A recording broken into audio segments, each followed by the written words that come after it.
जिम्मेदारी है और उसको हम निभा रहे हैं। और आप जैसे प्रबुद्ध लोग जब इस चीज को बैठकर बात करते हैं तो पूरे समाज में एक बहुत अच्छा मैसेज जाता है। नहीं, देखिए, हमें हिंदू के गाल पर पड़ने वाले तमाचे पर वावेला मचाना चाहिए, उस पर ताली नहीं बजाना चाहिए। और मुसलमान के गाल पर तमाचा पड़ने पर हिंदू भाइयों को शोक प्रकट करना चाहिए, ताली नहीं बजाना चाहिए। तब ये माहौल बहुत अच्छा बन जाएगा। अगर हमारा आदमी गलती कर रहा है तो हमें उसको बगैर किसी लाग लपेट के कंडम करना चाहिए, सामाजिक बहिष्कार करना चाहिए। हमें उनको कतई प्रोटेक्शन नहीं देना चाहिए। लेकिन ये चीज़ें हिंदू, मुसलमान, सिख, ईसाई सबका दायित्व बनता है कि धर्म की आस्थाएं आपके स्वयं के लिए है। व्यक्तिगत आज़ादी भारत के संविधान में दी गई है, उस आज़ादी का पूरा अनुसरण करें।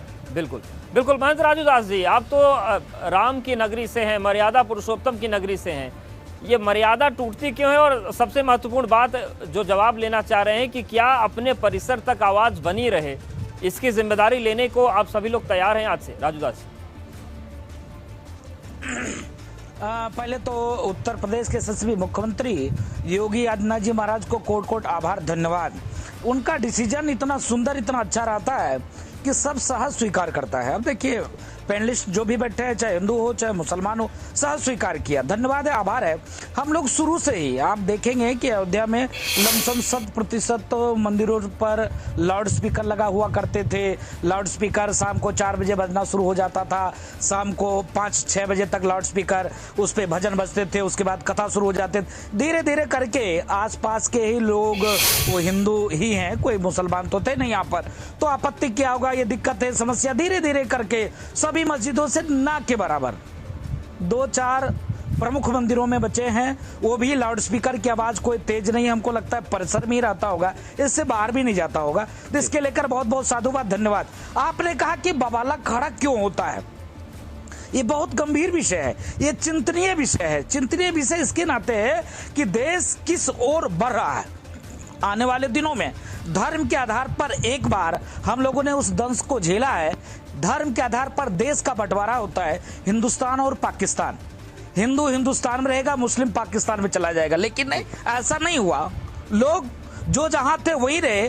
पाकिस्तान से हिंदू मारकर भगाए गए, हम लोगों ने सहज स्वीकार किया, कोई दिक्कत नहीं, उनको गले लगाया, व्यवस्था भी दी। लेकिन आने वाले दिनों में अगर ऐसा ही चलता रहा तो मेरी बात को अन्यथा कोई नहीं लेगा।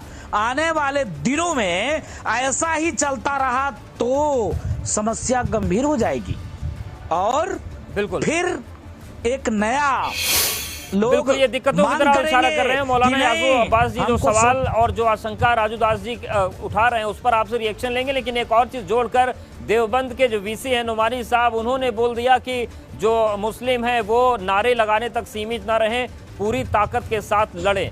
लाउड स्पीकर विवाद के बीच यह खबर भी हम विस्तार से दिखाएंगे। लेकिन क्या आपको लगता है कि इस सौहार्द के बीच, जैसे चारों पैनलिस्ट सौहार्द के साथ, समन्वय के साथ बात कर रहे हैं, कुछ ऐसे लोग होते हैं जो बनते माहौल को भी बिगाड़ कर रख देते हैं? देखिए, मैं ऐसे बयानों को कंडम करता हूं, चाहे वो कहीं से आ रहे हों, इसलिए कि इस वक्त हिंदू को मुसलमान से, मुसलमान को हिंदू से लड़ा देना दो भाइयों को अच्छी चीज़ नहीं है। इसलिए कि हमारा मुल्क एक गुलदस्ते की तरह है, जहाँ के ऊपर मुख्तलिफ़ किस्म के फूल हैं। इसके अंदर हिंदू भी है, मुसलमान भी है, सिख भी है, ईसाई भी है, शिया भी है, सुन्नी भी है, यहूदी भी है, पारसी भी है। और लड़ाई इंसान की फितरत में है। मैं बार बार ये बात कहता हूँ कि लड़ाई इंसान की फितरत में है। बेशक लड़ाई लड़िए, मगर गरीबी के ख़िलाफ़ लड़िए, बेरोज़गारी के ख़िलाफ़ लड़िए, जहालत के ख़िलाफ़ लड़िए। जितना जितना हम सब मिलकर गरीबी, बेरोज़गारी और जहालत के ख़िलाफ़ लड़ाई लड़ेंगे, उतना उतना हमारा समाज, हमारा घर, हमारा प्रदेश, हमारा सूबा, हमारा मुल्क तरक्की करेगा। और इस तरीक़े के बयानबाजी, जैसे कभी आपके माध्यम से पता चला कि इस तरीके के बयानबाजी के खाली नारों तक के मुसलमान सीमित ना रहें बल्कि मैदान में उतरें, इससे क्या मैसेज जाएगा? इससे आप क्या मैसेज देना चाहते हैं? जी, आप एक मरतबा फिर बंटवारे की तरफ मुल्क को लेके जा रहे हैं। बिल्कुल, और नहीं होना चाहिए। गीतांबा जी, सवाल यही है कि समन्वय तो हो, लेकिन अब इसका बीड़ा कौन उठाएगा?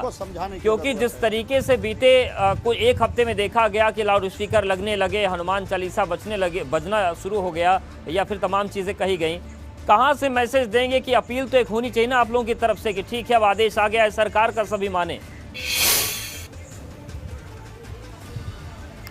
अवधेश जी, हमारे यहाँ तो हर कोई हिंदू धर्म तो हर जगह स्वीकार करता है, हमारे यहाँ हर जगह सत्कार करता है, हर जगह समझौता करता है।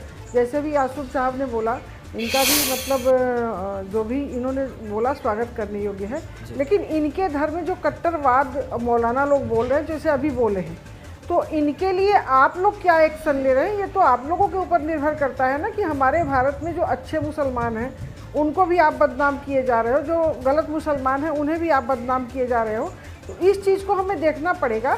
और यासूब साहब को इसके लिए अभी ये यंग भी हैं और समाज के लिए एक अच्छे वक्ता भी हैं, तो इनको समाज में ऊपर आना चाहिए और ऊपर आकर के समाज से ऊपर आकर के इनके लिए एक कानून बना चाहिए कि हमारे खिलाफ आप बोलने वाले कौन हैं, मेरे मुसलमानों के खिलाफ या मेरे धर्म के खिलाफ ये इस तरह से बोल देते हैं, बाकी जो अच्छे मुसलमान हैं वो बदनाम हो जाते हैं, हम लोग भी उल्टा सीधा बोल देते हैं बयानों को लेकर के। तो इन सब चीज़ों के लिए यासूब साहब को एक संगठन बनाना चाहिए, जो गलत बोले उनको, और हमें भी बनाना चाहिए, हमको भी ऐसा करना चाहिए, राजू जी को भी ऐसा करना चाहिए कि हमारे यहाँ धर्म बिल्कुल, यानी कि सभी को संयम रखना होगा।